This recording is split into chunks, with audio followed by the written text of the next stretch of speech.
Prej 15 vite shkëlqyra ka kryebashkia Klement Doni, funksionari i pushtetit lokal me 4 mandate radhazi, personazh i mbajtur në hije, megjithse për të kanë dalë në dritë shumë afera financiare dhe përfshirje në veprimtari kriminale. Gjatë fushatës elektorale të zgjedhjeve të 14 maj 2023, kur kryebashkiaku i këlqyrës Klement Doni ndërmori veprime të palishme për siguruar mandatin e 4, disa qytetarë kallëzuan në SPAK për blerje votash dhe premtime për vende pune e pasuri publike. Prokurori i SPAK Olsi Dado pranoi kallëzimin, regjistroi çështjen dhe hapi procedimin penal numër 178 fraksion 2023 me subjekt hetimi kryetarin e bashkisë së Këlqyrës Klement Doni për veprën penale krim zgjedhor me objekt blerjen e votave përmes financimeve dhe premtimeve për punësime dhe asete publike. Pas 5 muajsh hetime nga BKH, më 18 tetor 2023, një nga kallëzuesit, banori i Këlqyrës Agim Bakushllari, u thirr në BKH dhe SPAK për sqarime lidhur me akuzën,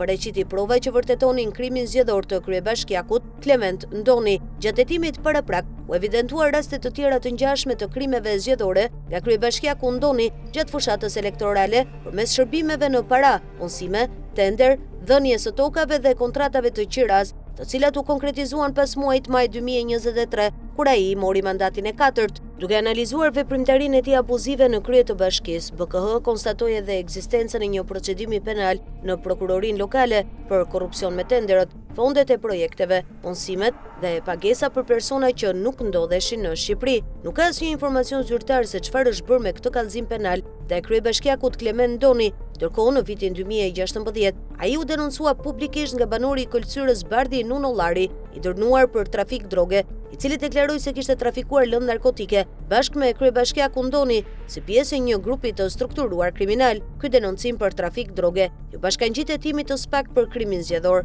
Megjithatë, prej afro 3 vitesh, prokurori i çështjes Olsi Dado nuk ka kryer asnjë veprim procedurial për procedimin penal numër 178 fraksion 2023 dhe kryebashkiakut të Këlqyrës Klement Doni. Nuk ka asnjë informacion nga SPAK se në çfarë faze ndodhet hetimi, nëse është mbyllur në heshtje apo po zvarritet qëllimisht për tejkalim afatesh. Ndërkohë, hetimin për krimin zgjedhor ndaj kryebashkiakut të Rrogozhinës, Edison Memolla, SPAK e përfundoi dhe e dërgoi për gjykim në kohë rekord, duke përfunduar me dënim me 1 vit burg.